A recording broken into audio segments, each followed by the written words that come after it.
Hello everybody, today we're going to be talking about nettles. Now this is a wild plant, and right behind me here is a cultivated patch that I've planted. This is an extremely nutritious and medicinal plant. You can eat it like spinach if you steam it, or you can dehydrate it or dry it out and use it as a delicious tea. It is full of iron as well as a bunch of other micronutrients that are hecka good for us. So, stinging nettle, like its name suggests, stings you. So there are a couple different things that I'm going to show you guys how to do so that you can make sure you don't get stung during this entire process. What I'm going to do with this is I'm going to dry it out. So I'm going to take you along with harvesting, drying, and using stinging nettles. The first thing that you're going to need is some gloves. And you're going to want some gloves that will protect you. So either rubber gloves or some gloves like this that are, these are like a synthetic leather, but something that's solid so that the little stingers on this can't get you. You can either sort of pinch off just the tops of these nettles, or you can use scissors to cut from the actual stem, which is what I'm going to do because I'm going to hang dry most of this. Now you can just pick these leaves off of them and set them in a dehydrator and dehydrate them that way too, but I want to bundle them up and hang dry them. It works really well to have a bag to harvest and put these in, but I just have a basket, and that's going to be okay too. You're just going to want to be aware that when you take your gloves off, that these are out in the open and they can still sting you for quite a while after you've picked them. So let's talk about when you actually want to harvest these. You're going to want to harvest wild nettles in the spring when they've come up and they're about this size, you know, just maybe a foot or so off the ground. They're nice and young.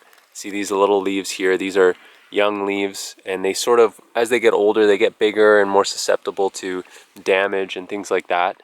And then when these plants get too old, they actually start to become not good for you. They hold a bit of toxins when they get too old, and you just actually don't want to harvest them for use. So you want to make sure they're nice and young like these ones are. And I planted these in the middle of summer, so I'm harvesting in the fall. But next year, I'll be able to harvest these in maybe the late spring where I am. But it's all dependent on your region and if you're wild harvesting or cultivating these. So I got my gloves on, and you can touch these freely. You can just kind of snap them off, pinch them off at a certain level there. That's about how much I want to harvest from this plant, and leave the rest so that this can go dormant for the winter. If you're to touch these with your hands, it will sting for quite a few hours actually. It's not an enjoyable experience, so I highly recommend using gloves, taking the gloves off and giving them a wash or just a wipe down so that you don't, touch the gloves again and get one of these stingers in you. I find for this, I really like to use scissors. I just find it much easier than pinching them, especially with gloves on.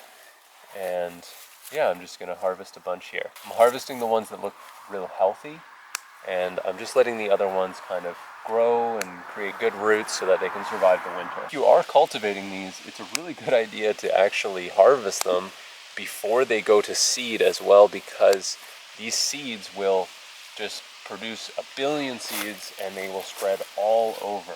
So if you don't want nettles all over your yard, you're going to want to make sure that you tend to them like I'm doing right now, so that they don't spread like crazy. So we're going to harvest a little bit more, and I'm going to show you guys how to tie these and dry these. I'm in my drying room right now, and I have fans going, dehumidifiers,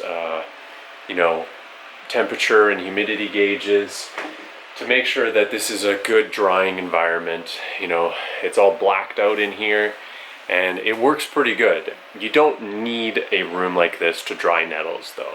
What you do need though is to just think about where might be a good area to dry these in your house. Somewhere that's going to be fairly dry, between 60 and 70% humidity, and between 60 and 70 degrees Fahrenheit as well. Those are pretty optimal conditions for drying.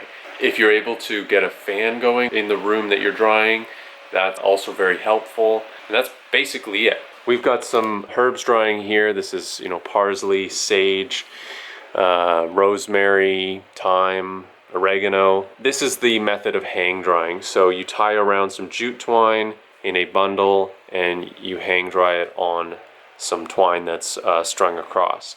These also work good. I'm drying some pumpkin seeds here, and these are screen, and I've actually made a DIY tutorial on how to make these. These are just simple drying racks.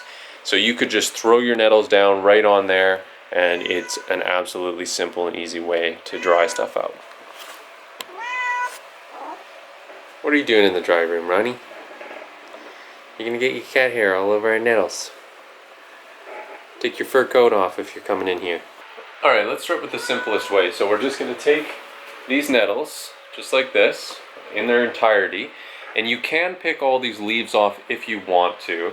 That's how you're going to get nettle if you buy it. It'll all be shredded up and it'll just be the leaves. But the stems, if you're making tea, are not a big deal. So you can just leave them and make the whole processing part of this a lot simpler. But if you want to do it like the pros do and like how it is when you buy it, you can pick all of these off. For me, I'm all about efficiency and saving that time. So these just get thrown right on there and just spread out evenly, and so that they all have air flow, because that's the thing that's important. You could also put some newspaper down, put these on top, and put them near some sort of heat source, like if you have a fireplace. There's less than ideal conditions for drying that will still give you a good result. You want to keep it away from light. You don't want the heat to be too hot. You want there to be nice airflow. Those are the things you're looking for. But if there's windows and if there's too much heat, it'll be okay. You'll still get a good result. Now the other thing is, if there isn't enough heat or airflow, you do run the risk of having this develop some sort of mold or issues like that, and then you won't have a good product too. So you kind of want to balance those two things. Here's the other technique. What we do is we grab all of these together and we put the bottoms of the stalks together, just like this. And we maybe, this is 3, maybe 4. I'd say we can probably get about 4 together. So it's like that. And then we take this and we just run that down like that and tie this string around. Now this is much easier with herbs that don't sting you, because you have to tie at least 1 half hitch here, which is not easy to do with gloves, I tell you. But you can do it. It helps to have something to rest this against and just kind of get that loop started, just like that, and cinch it tight, and there you go, there's your bundle. This is the example right here. Hang drying herbs. And that'll work good, and this technique, which is underneath the pumpkin seeds here, this will also work good. Lastly, if you have a dehydrator, you can put that in there and set to the lowest setting. On mine it's 35 degrees Celsius, 95 degrees Fahrenheit. Turn that on, and this would probably need about 8 hours, I would say, at that temperature. So we have one last way to process this. We have our stinging nettle here, and once again you can take the leaves off if you want, or you can just toss it in whole. Let that cook and steam in some water, and we can eat it. It really doesn't take long in water to become kind of all floppy and spinach-like, and once it does that, I cook it for maybe 30 seconds, a minute longer, just to make sure, and then you can just eat this just like spinach. There we have it. Now that it's cooked, all the stingers will be neutralized and you can just eat it up.